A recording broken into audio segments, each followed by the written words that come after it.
Assalamualaikum warahmatullahi wabarakatuh. Perkenalkan saya Wafik Aziza, NIM 207210075 dari kelas 6B Tadris Biologi.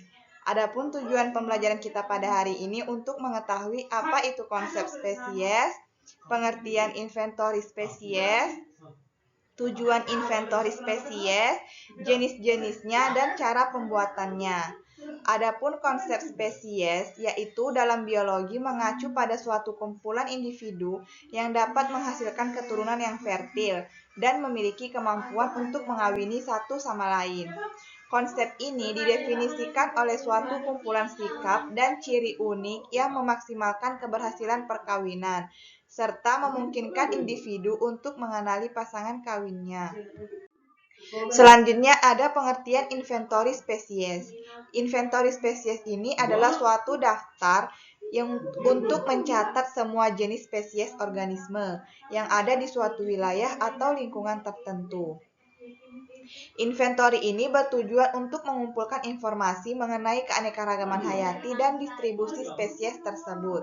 Dengan memiliki inventory spesies, para ilmuwan dan peneliti ini dapat memahami ekosistem, memantau perubahan lingkungan, serta merencanakan strategi konservasi yang efektif untuk melindungi keanekaragaman hayati. Selanjutnya ada tujuan inventory spesies. Yang pertama ada memahami ekosistem. Dengan mengetahui spesies-spesies yang ada di suatu wilayah, inventory spesies membantu dalam pemahaman tentang struktur dan fungsi ekosistem, termasuk interaksi antara organisme dan lingkungan tempat mereka. Yang kedua ada monitoring perubahan lingkungan.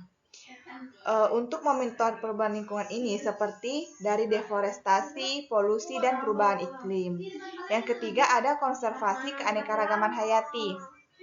Digunakan untuk merencanakan strategi konservasi yang efektif untuk melindungi spesies-spesies yang terancam punah dan mempertahankan keanekaragaman hayati.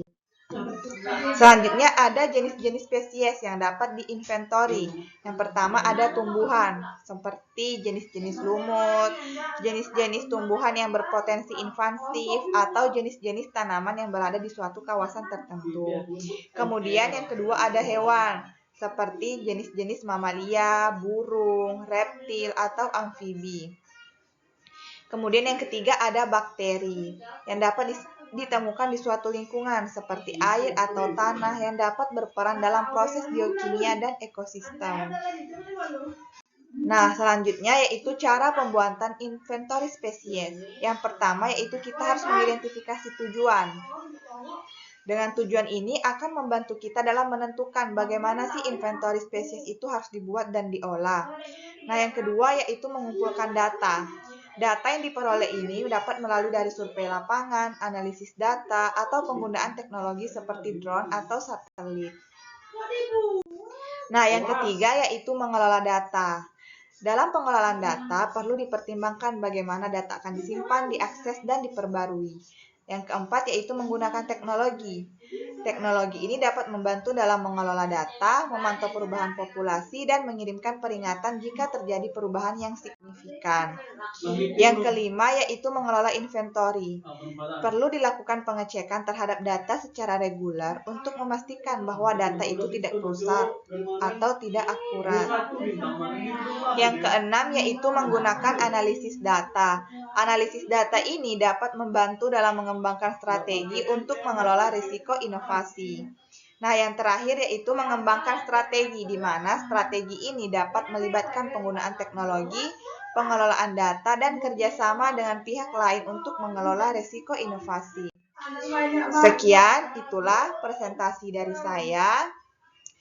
Wassalamualaikum warahmatullahi wabarakatuh.